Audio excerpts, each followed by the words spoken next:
In the name of our loving God, amen. Amen.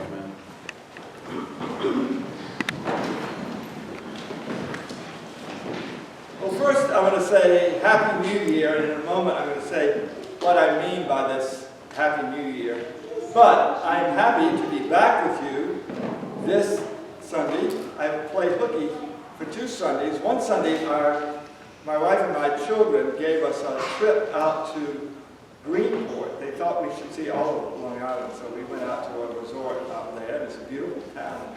We'll go back. And then last Sunday, I went back to my old diocese of Western New York, and I preached and celebrated the 125th anniversary of a chapel, which is just across Lake Erie from Buffalo in Ontario, which is a church that has both Canadian and American members. And so I was talking about the importance of friendship across borders, and also I remembered one of my predecessors as Bishop of Western New York, Charles Henry Brent, who had preached at this chapel many times. He was a Canadian who couldn't get a job in Canada, so in the end of the 19th century he came to Buffalo and got a job, and the bishop hated him because he put candles in the altar. In those days, most Episcopal churches didn't have candles, and he put the candles up there, and the bishop said, "Oh, this is too Catholic," so he fired him on the spot.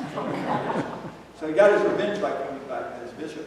But I have to tell you about him, I found this out, somebody gave me a newspaper cutting.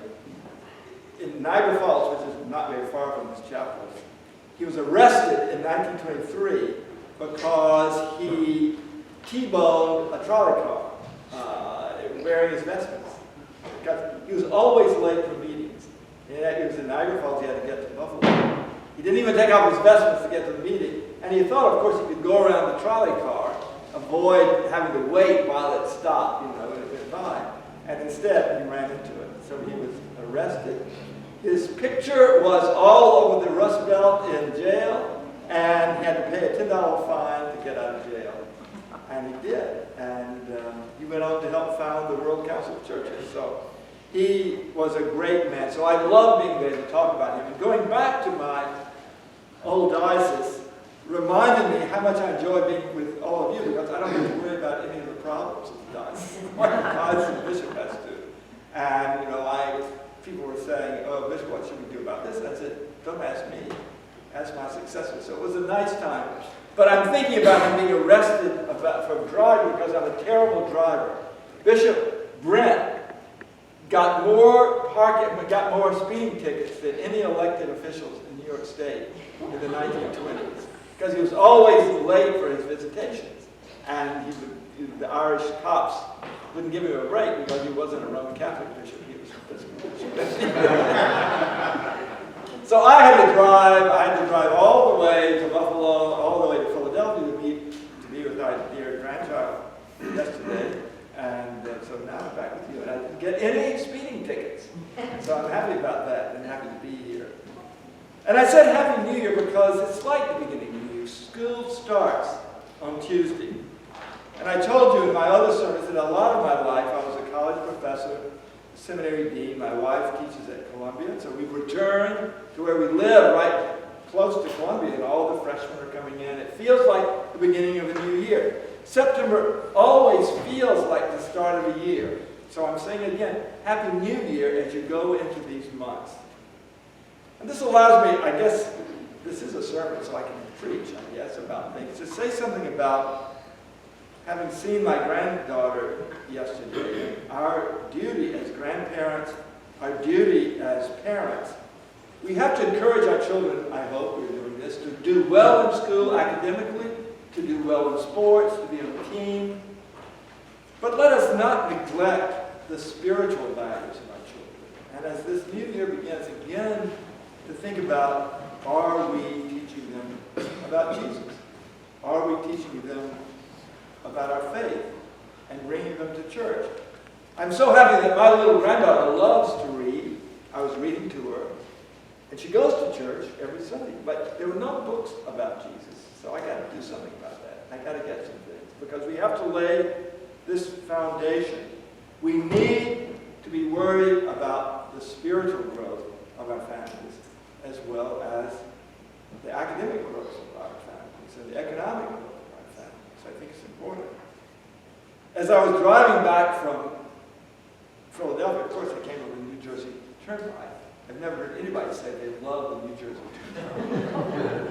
And I was listening to, did you ever see the movie Dead Man Walking? And Sister Prejean, who was this nun who wrote a memoir about keeping people off death row if she could. She was on the radio because she has a new book about her spiritual values. It was so appealing to be on the New Jersey Turnpike, listening about spiritual values. And I was thinking, that is what we need to be doing. Thinking about spiritual growth as we come into this new year of school and activities. But these September days are an in-between time. This morning, if you got up, well, you did get up because you're in church, but you know what? You got up as early as I did, which is pretty early. It was cool. It was no longer those hot August days. But it's not quite, if you look at it, it doesn't quite look like fall yet. So it's a very, very in-between time. Not the same as summer, and not really fall. We're in a liminal space, somewhere between what was and what is yet to be. And I think that's exactly where you are as a congregation. That's exactly where St. Jude's is. You're not what you were. You're not even quite what you were the first time I came in early August. But you're not where you're going to be going. This is not the parish at the beginning of summer. It's not going to be the parish you're going to be in the future. So what do you do in this situation? I've been lucky. Every time I've come to visit you, we've had great lessons. Now there's some Sundays when the lessons are so boring. I really just throw away the little paper when you're done. Take this home with you. Put it on your refrigerator. What Paul says in this letter to the Hebrews is the heart of the Christian faith. This letter was written to a Christian community that was on the verge of falling apart. They were anxious. They were unfocused. They were confused. They were uncertain about what they were doing as a Christian community. And that was true of almost every one of those early churches that Paul founded. I love the former bishop of New Jersey, George Council. And when he retired, he preached a sermon to the bishops of our province. And I'll never forget what he said. He quoted Paul, and he had put up with a lot. And he said, Paul said this, I've been imprisoned, I've been beaten, I've been starved, I've been thrown overboard, but worse than all of that is dealing with some of the churches. This is the Apostle Paul who's saying this. I mean, really the founder of these great churches. And this message is to every one of us. Bring it and put it on your refrigerator. Because he makes 3 points about how you build a Christian community. That you have to have a message of, number 1, comfort for people. Church has to be a comforting place. Number 2, you have to have clarity. You have to have a church, as you do, I believe, have a clear mission. And a clear way of doing church. You have to be clear about who you are. And number 3, you've got to have love. You've got to be doing what you're doing, welcoming all sorts of people into your community with love. That is attractive. People want to be in a place like that. But what is Paul is saying to this community that he's writing this letter to? Take a breath at the moment. Focus on the one thing that matters, and that is Jesus, who is the same yesterday, today, and forever. That's a great line. Jesus is the same yesterday, today, and forever. Stick to the basics. Stay together as a community. Do good and share what you have. The Lord is your helper. You have nothing to be afraid of. Isn't that amazing? I mean, it's written right to you. And there it is, right in the lessons for today. So because I went back to my old diocese, then I don't have to worry about it anymore. and I came back to you, whom I care about so much, I want to tell you a couple of stories about priests that I worked with in transition times in my diocese. I'm not naming these parishes because I know this is going out on the net. And I don't want to be in court. But these are stories about people who went in at a transition time in the church and brought comfort and clarity and love, the key mission, which I think should be your mission. This was situation one that I faced. There was a congregation that had a recently departed rector who was like 6 feet 8 inches tall, an outsized personality. He operated on the basis of personal charisma. But he basically operated the church out of his smartphone, which is to say he made all the decisions. Only he really knew what was going on. And the leadership were clueless. They had no idea what the staff did. They didn't know people reported to other people. They didn't really understand how the checks got signed and who planned the worship services. So the task for the priest who came to work with them was to assure them that together the congregation, the leaders of the congregation, could figure these things out. She gave them confidence that they could learn what needed to be done. And that's what happened. They learned how to do it. With her loving care and encouragement, they soon discovered that they had good ideas, that they could make things happen, that they could solve problems. Above all, that they were smart. Okay. And they would know what to do. And today, that congregation is flourishing.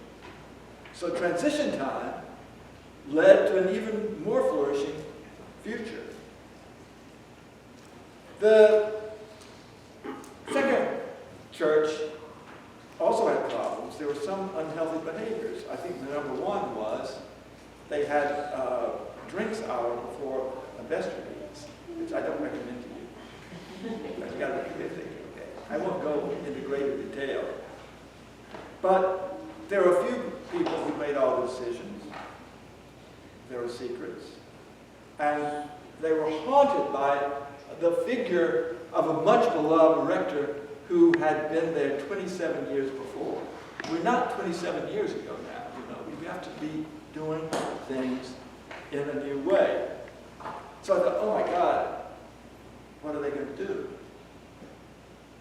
And I was able to find a priest who did a very simple thing. She modeled healthy behavior.